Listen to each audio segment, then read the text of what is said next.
ماشي وفديان مدحديني سيده حجك 4.5 لوgu qaybin la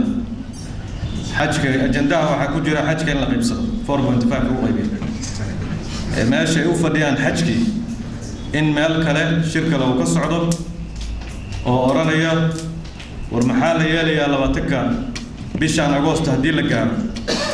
ama 9ka bisha soo socota September hadii la gaaro oo hay'adihii sharciga ahaa waqtigoodii dhamaanayo oo dastuuriga ah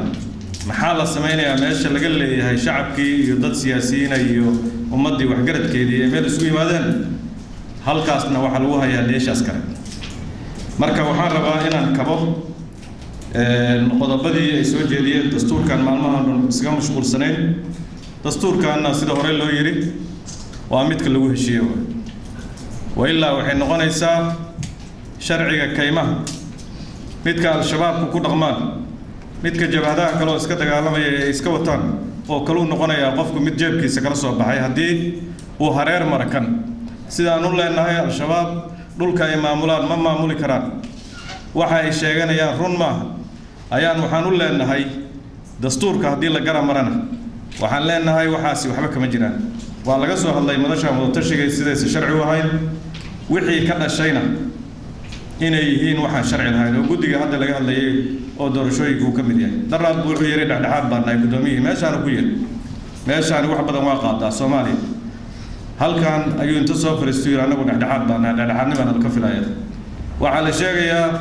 قدي كده ما يلا بيلا تنكها تطبق فوض لحق فوض كل انتو كحشي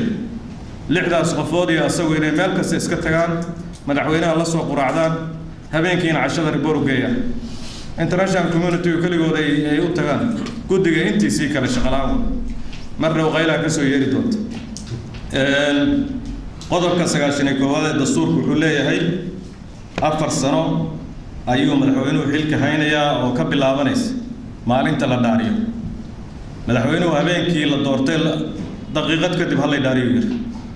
hadduu xitaa 3 bari 5 bari isaga sii darsan lahaa 15 kan كاهل لهين لكن إسلا دقيقتي مركز سوفر يصير هلا مركز ساعدي ماشي اللي هو دورتي وبلا ونيسا ماشي اللي هو دورتي دوري صدر عشان بس كارت واحد قدم بيا حلكي سي صومالي يسكوها فقسنيد وأوقات وحي قدم بيا وزيادة نواتي لقى الله أولي زيادة مال ما هيسبتو مال هالسارو baarlamaanka Soomaaliya ama meel hasaar ama cid kale meel hasaarteen maalinka ka dambaysa 10ka bisha September madaxweynaha waxa laga rabaa sharciyadu dalkan ku xukumi lahaa inuu jeebka kala soo baxo qodobka 95aad wuxuu leeyahay hadduu banaanaado xafiiska madaxweynuhu gudoomiyaha baarlamaanka muddo 30 casha haynaya gudoomiyaha baarlamaanka laftiisa waa qodobkii u dambeeyay gudoomiyaha salaadu ka hadlayo lixdanaad ayaa waxay leeyihiin baarlamaanka muddada xilhayntiisu waa 4 sano oo ka bilaabanaysa maalinka la doorto 20 bisha asagina uga siyeegta marka dalkii wuxuu ku jiraa sidii la sheegay constitutional crisis dhibaatooyin xagga dastuurka ayaa soo waajahan marna waa maqli doonaa maxkamadii baa fariisatay gudoomiyaha hadda ayaantii dhaweyta la keenay fariistay madaxweynuhu 3 bilood ugu daray waadu dad isdhalaalaya way qodobka tobnaad gudiyada madaxa bannaan iyo kullina de qodobadooda iyo qaabka ku imaanayaan qodobka 110aad qodobka 112aad qodobka 113aad ayaa ka hadlaya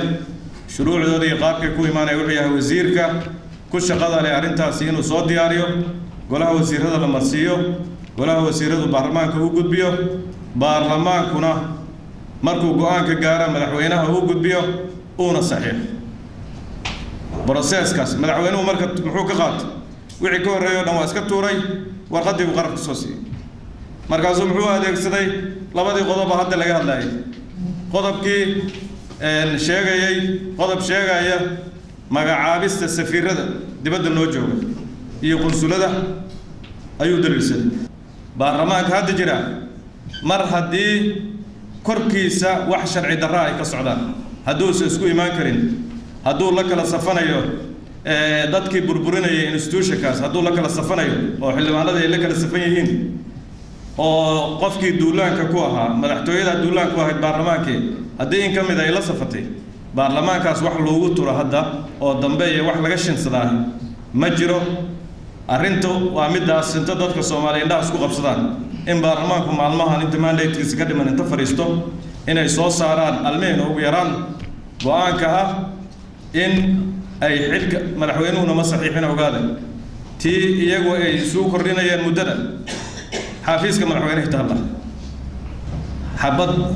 lama saxiixin marka la isla gubto madaxweynuhu waa asqarxis isla qaraxna toodii lama saxiixin haddaan la saxiixin 20 bisha hal maalin oo dambo ay sii jirayaan ma jirto madaxweynaha 20kaas maalmood oo ka harsan haska si alamitay 20ka marka la gaaro asagana waa laga gudbaya xagee la aadayaa way markaas wariyaalay waxa la aadayaa marka muraadkiisina waa u gaaray waa conclusion-kii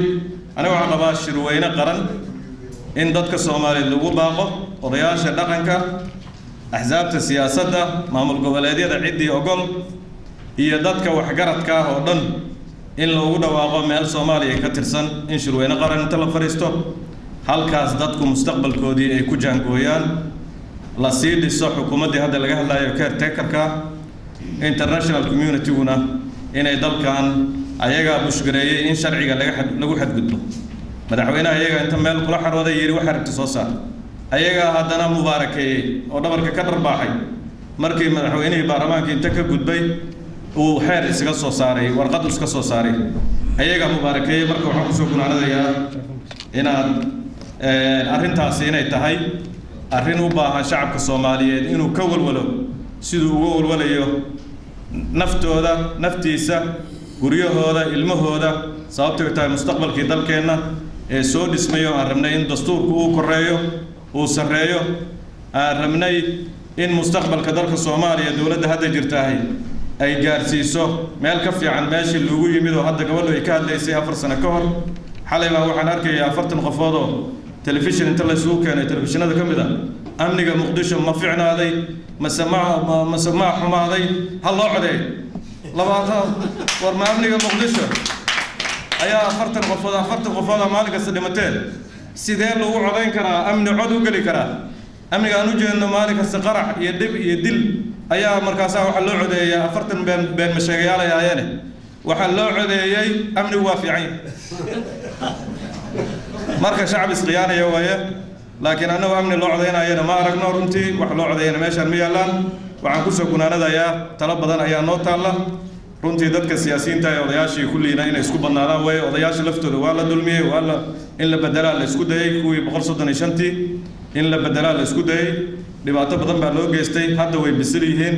waa la isku imaan karaa been ma sheegay lagama weynaayo laftooda laakiin tooda caafimaadka qabta iyo dadka siyaasiyiinta iyo waxgaradka kale Soomaaliyeed inay shirweyne isugu yimaadaan